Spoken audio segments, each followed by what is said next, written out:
자, 오늘 우리가 생각해 보려고 하는 이 빌립보서는 바울이 AD 60년경에 로마의 감옥에 갇혀 있으면서 그 감옥에서 쓴 그런 서신입니다. 감옥에서 있으면서 기록했다 해서 소위 말해서 옥중서신이라고 얘기를 합니다.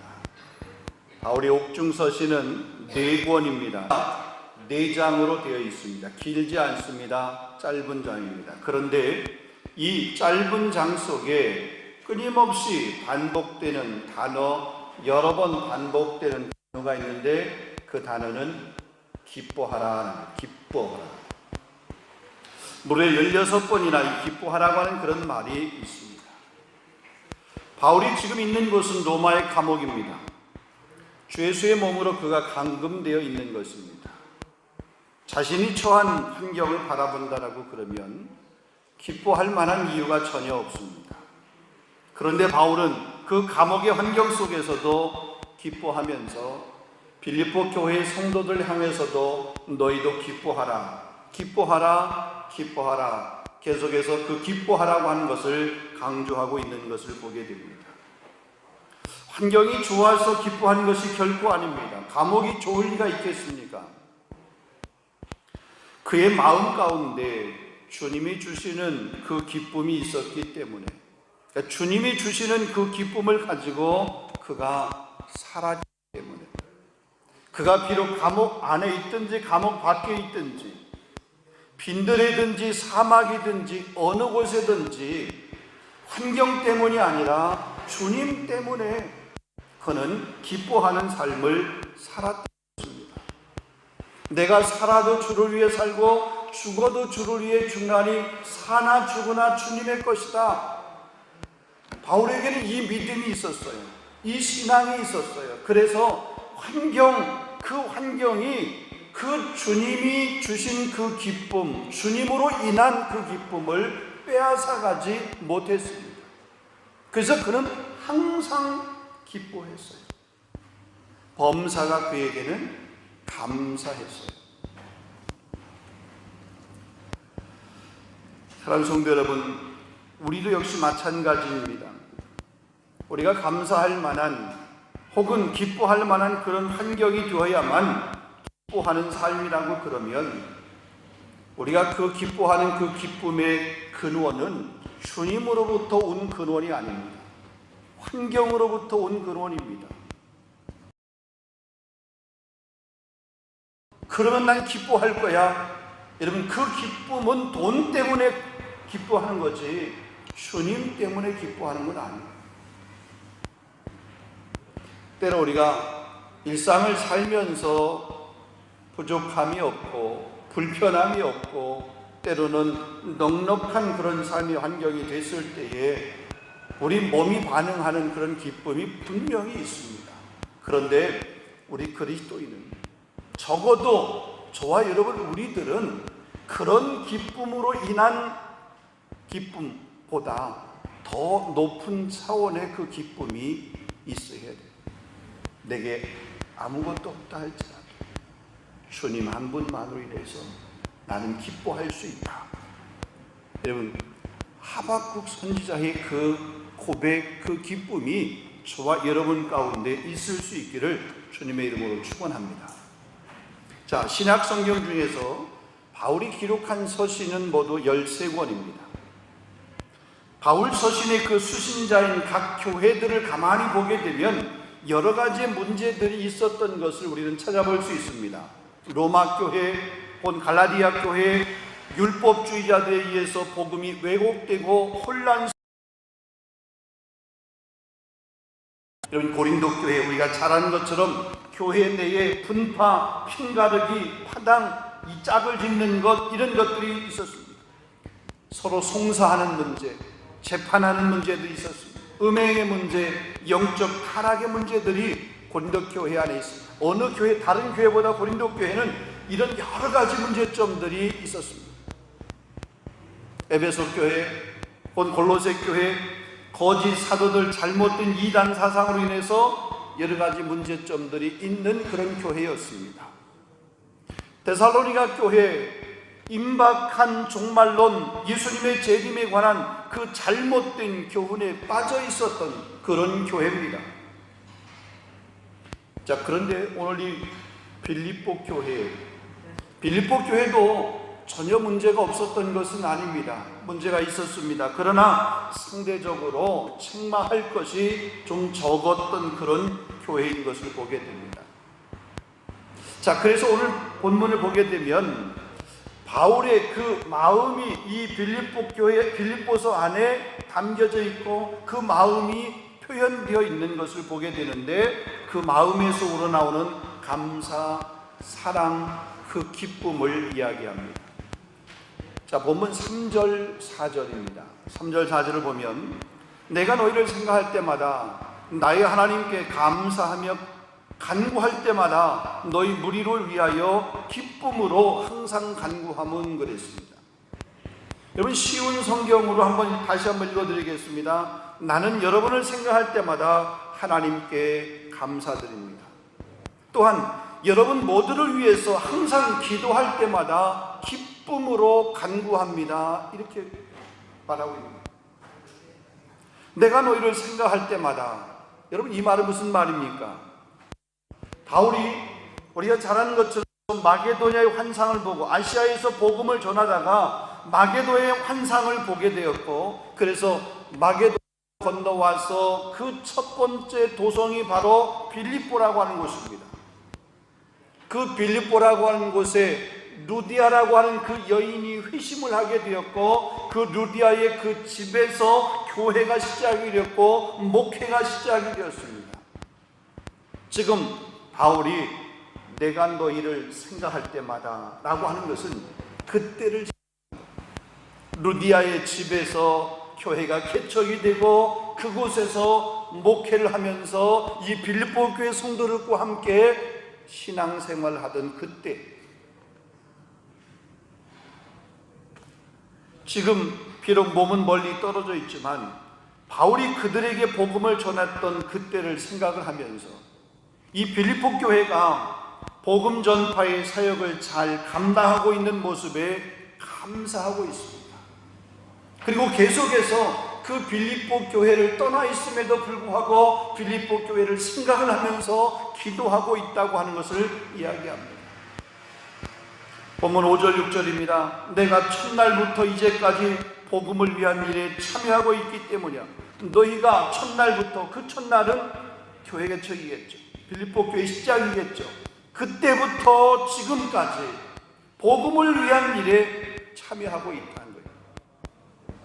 너희 안에 착한 일을 시작하신 이가 그랬습니다. 그들 가운데 착한 일을 시작하신 이가 누굽니까? 예수 그리스도입니다. 예수 그리스도가 착한 일을 시작했다고 해서 그 착한 일이 뭘까요? 그들이 복음을 받아들여 구원받은 것을 얘기합니다. 그리스도 예수의 날까지, 예수의 재림의 날, 다시 말하면 구원이 완성되는 날, 만물이 새롭게 되는 그런 날을 얘기합니다. 그리스도 예수 날까지 이루실 줄을 우리는 확신하노라 그랬습니다. 그리고 8절을 보게 되면 이렇게 말합니다. 내가 예수 그리스도의 심장으로 너희 무리를 어떻게 사모하는지 하나님이 내 증인이라. 지금 이 바울이 빌립보 교회 성도들을 위해서 기도하고 있고 그들을 사랑하고 있는데 그 증인이 누구냐? 하나님이다 이거예요. 예수 그리스도가 증인이다. 내가 그 예수의 그 심장으로 빌립보 교회 너희들을 사랑하고 있다. 예수의 심장으로, 다른 말로 얘기하면 온몸으로, 마음 중심에서 혹은 마음 깊은 곳에서 간절하게 강렬하게 이런, 그렇게 사랑하고 있다 이 얘기입니다. 바울이 이러한 단어를 여러 교회들 중에 이 빌립보 교회를 향해서만 사용했다는 것을 우리는 주목해야 됩니다. 이것은 바울이 빌립보 교회를 얼마만큼 사랑했는지를 우리에게 깨닫게 하는 그런 중요한 단서라고 얘기할 수 있습니다. 자, 바울이 그렇게 사랑할 정도면 빌립보 교회의 성도들의 신앙이 예수님 앞에 바로 서 있었고 그들의 삶을 통해서 예수님을 바로 증거되고 있었다고 하는 것을 우리가 알 수가 있습니다. 다시 말하면 바울이 이 빌립보서를 쓰게 된 동기, 목적이 뭐냐라고 할 때에 빌립보 교회의 성도들을 향해 동시에 그들이 건물이 아닙니다. 예수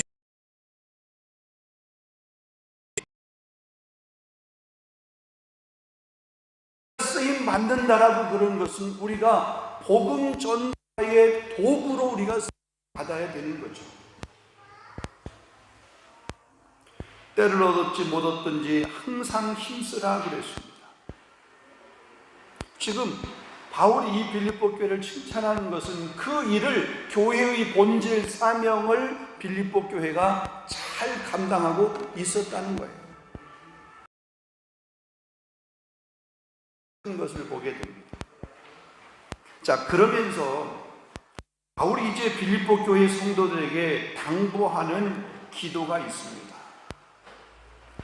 주님의 다시 오심을 믿고 기다리는 그 성도들이 가져야 될 그런 신앙의 자세를 기도로 이렇게 표현하고 있는, 우리의 신앙이 어떤 신앙이 되어야 되겠는가? 우리 세 가지를 간단하게 한번 생각해 보도록 하겠습니다. 첫 번째로 보면 지식과 총명으로 너희 사랑을 지식과 모든 총명으로 점점 더 풍성하게 하사 그랬습니다.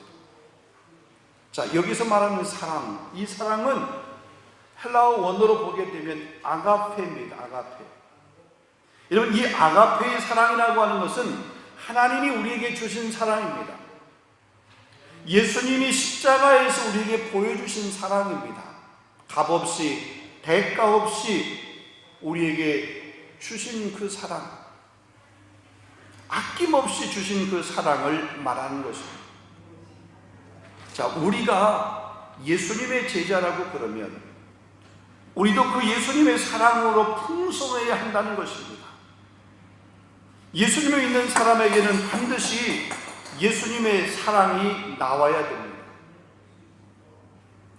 예수 믿는 사람에게 예수님의 사랑이 나오지, 그 예수님을 믿는 나, 그 십자가의 대속의 은혜와 대속의 사랑을 믿는 나에게 그분을 믿는, 그분이 우리에게 심겨준, 내게 전해준 그 사랑이 내게도 나와야 된다는 거죠.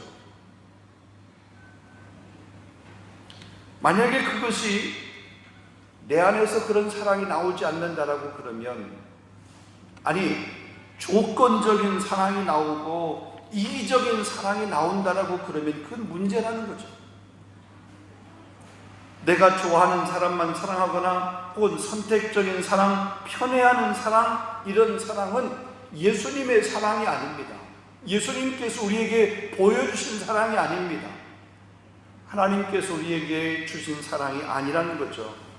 여러분, 마태복음 5장 43절에서 47절을 보면 원수를 사랑하라고 이렇게 말씀하시면서 또 내 이웃을 사랑하고 내 원수를 미워하라 했다는 것을 너희가 들었으나 나는 너희에게 이르노니 너희 원수를 사랑하며 너희를 박해하는 자를 위하여 기도하라. 원수까지 사랑하라. 원수는 미워하라는 얘기 들었지만 그러나 주님 말씀하시는 거예요. 원수까지도 사랑하라. 이같이 한즉 하늘에 계신 너희 아버지의 아들이 되리니 이는 하나님이 그 해를 악인과 선인에게 비추시며 비를 의로운 자와 불의한 자에게 내려주십니다.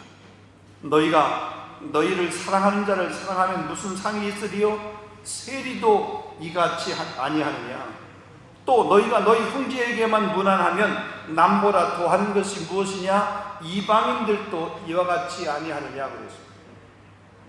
자, 여러분, 여기에서 세리, 그 당시의 세리는요 죄인의 대명사입니다.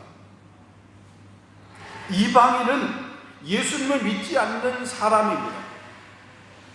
유대인들 입장에서 보게 되면 자신들이 사람 취급도 하지 않는 그런 사람들입니다. 그런데 그들도 자신들을 사랑하는 사람을 사랑하고 자신들에게 무난하는 사람들에게 그들도 무난한다는 거예요. 세리도 죄인도 자신들이 사람 취급하지 않는 그 이방인들도 그렇게 한다는 거죠. 그럼 그런 정도만 하면 그게 무슨 예수님의 사랑을 받은 사람이냐 이 얘기입니다. 어떻게 그와 같이 하면서 하나님의 자녀라고 이야기할 수 있느냐라고 하는 거죠. 여러분, 이 사랑 쉬운가요? 쉽지 않습니다. 그러기에 우리 힘으로는 안 되는 거잖아요. 우리 힘으로 안 되고 능으로 안 되지만 오직 여호와의 힘이면 된다라고 했어요. 하나님께서, 성령께서 그렇게 사랑할 수 있는 힘을 주셔야 되는 거죠. 그러기에 우리 날마다 성령의 충만함을 받아야 되는 거예요. 자, 그래서 지식과 모든 총명으로 사랑을 풍성하게 하라 이렇게 말합니다. 여러분, 여기서 말하는 지식은 주님과의 교제를 통해서 얻어진 경험적이고 영적인 지식을 말합니다. 예수 그리스도에 대한 지식을 말하는 거죠. 자, 우리가 이 종교적 지식을 말할 때 크게 세 가지로 구분해 볼 수 있습니다. 하나는 이성적으로 이성이 주는 지식입니다. 그 다음에는 신앙이 주는 지식입니다. 그리고 세 번째로는 영적 체험이 주는 지식입니다. 여러분, 똑같은 지식이 아닙니다. 이성이 주는 지식이 있고요, 신앙이 주는 지식이 있고요, 신앙 가운데도 영적 체험이 주는 지식은 또 다릅니다. 레위 구약에 보게 되면 성막이 있습니다. 성막도 보면 성막의 구조가 크게 세 부분으로 나눠지게 됩니다.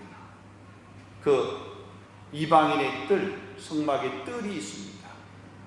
뜰을 지나게 되면 그 다음에 성소가 있습니다.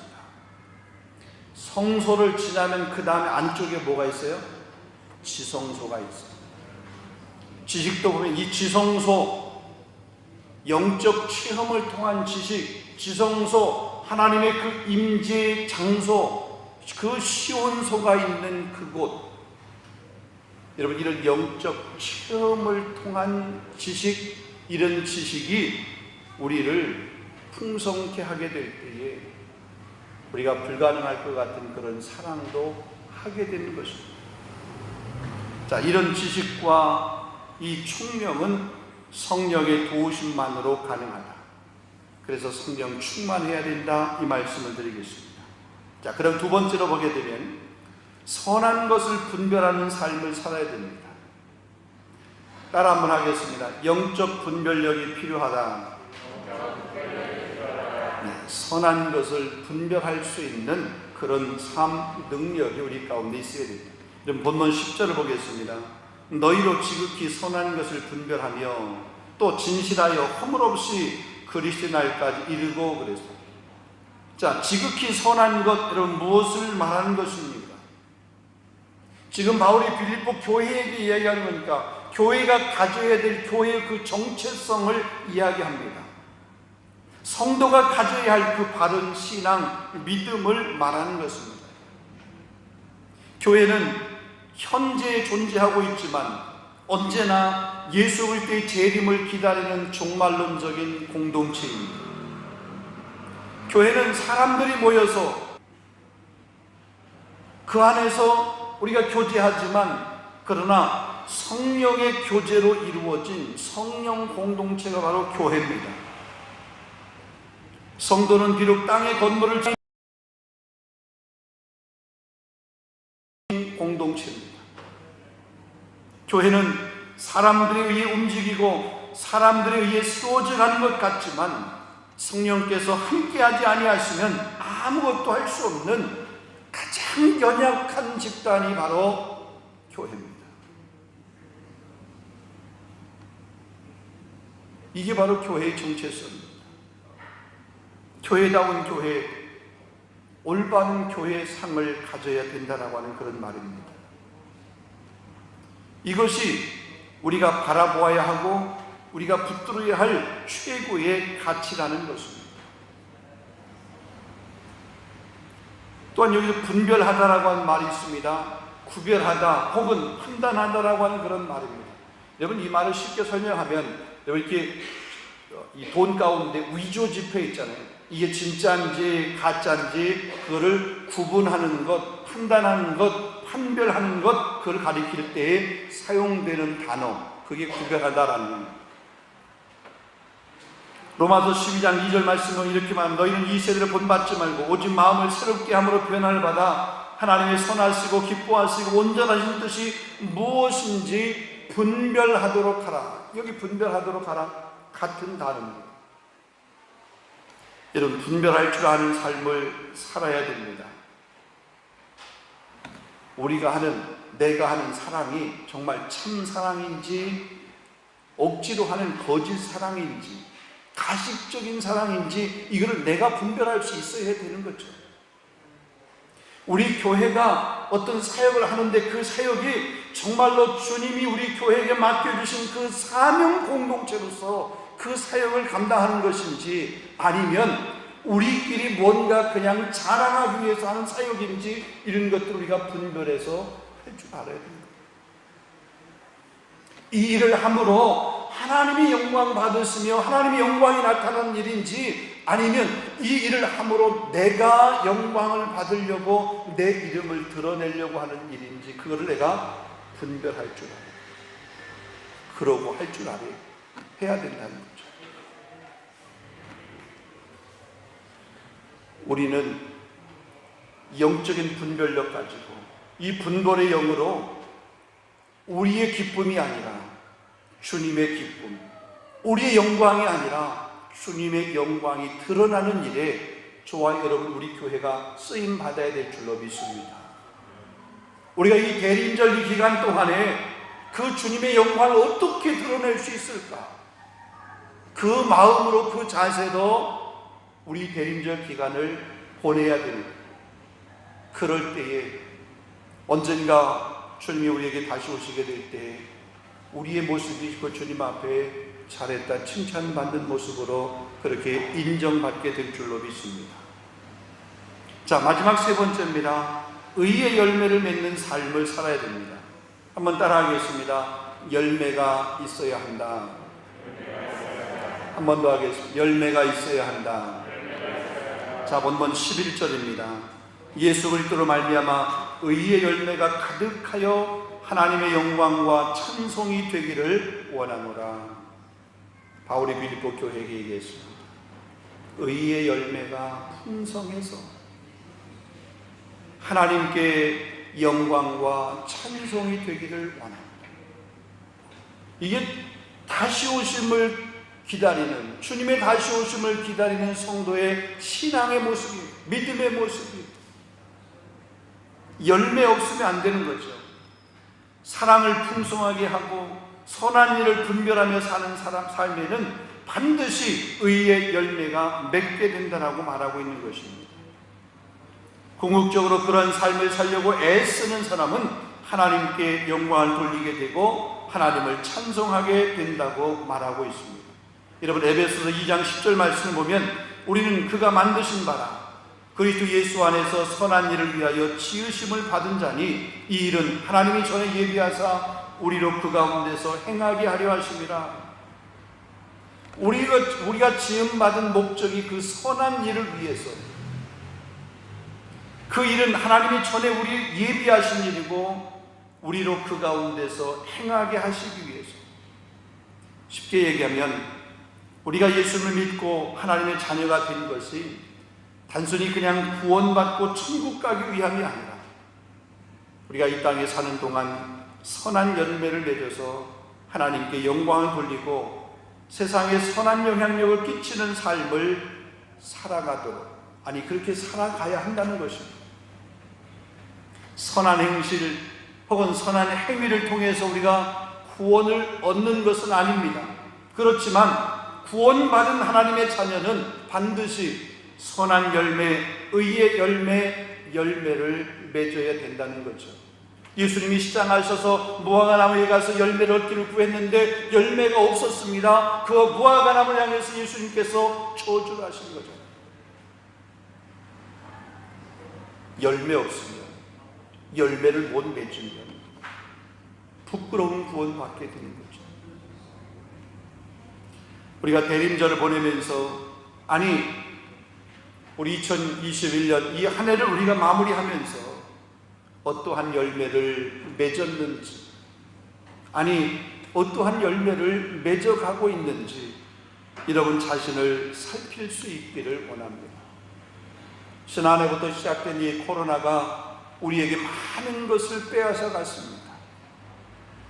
우리에게서 빼앗아간 그것 생각하면서 우리가 불평하며 원망할 것이 아니라, 많은 것이 빼앗겼어도 우리 안에 남은 것이 있음으로 인해서 감사하고, 그 남은 것 가지고 주님 앞에 열매로 드려드릴 수 있는, 올려드릴 수 있는 저와 여러분 될 수 있기를 주님의 이름으로 축원합니다. 열매 없는 부끄러운 구원, 열매 없는 부끄러운 연말 되지 마시고 우리 풍성한 열매로 가득한 이 대림절 연말이 될 수 있기를 소망합니다. 말씀 맺도록 하겠습니다. 우리가 대림절 세 번째 주일을 보내면서 바울이 이 빌립보 교회 성도들에게 감사했던 내용들과 또 그 빌립보 교회 성도를 위해서 기도했던 그 기도의 내용들을 우리가 잠시 한번 생각해 보았습니다. 우리 안에 이 복음을 주셔서 우리 안에 이 복음으로 시작하게 하소서. 아니 빌립보 교회가 그 루디아의 집에서 시작이 되었듯이 우리 교회가 불러는 이 땅 가운데서 이곳에서 교회가 시작이 되어서 지금까지 이렇게 해왔는데, 지금까지 달려온 이 믿음의 경주 중단하거나 포기한 것이 아니라 끝까지 달려가서 지식과 총명으로 사랑을 풍성하게 하며 선한 것을 분별할 줄 아는 그런 삶을 살며 의의 열매 풍성하게 맺혀서 주님이 이 땅에 다시 오실 그때 우리 한 사람도 버림받는 자가 아니라 후련히 들림받아 이 대림절 세 번째 주간을 우리가 보내면서 우리에게 주신 귀한 말씀을 우리 가슴에, 우리 심령의 영혼 가운데 새깁니다. 바울이 빌립보 교회를 칭찬하면서 그의 모습을 보면서 그들이 듣고 그 복음의 진보를 계속해서 이루었습니다. 이렇게 감사하는 요소, 이런 은혜로 풍성할 수 있도록 인도하여 주시옵소서.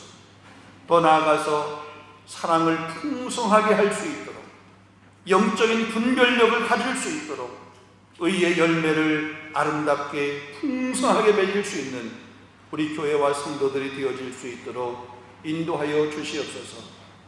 주님의 다시 오심을 준비하며 기다리는 이 대림절 기간, 우리가 세상 사람들처럼 미혹되거나 세상의 그 화려한 것 때문에 우리 마음을 빼앗기지 않게 하시고 우리 마음과 생각을 말씀 앞에 집중하고 주님의 십자가를, 주의 복음을 증거하며 드러내는 복음 전도의 일꾼으로 귀하게 쓰임받을 수 있도록 은혜 베풀어 주시옵소서.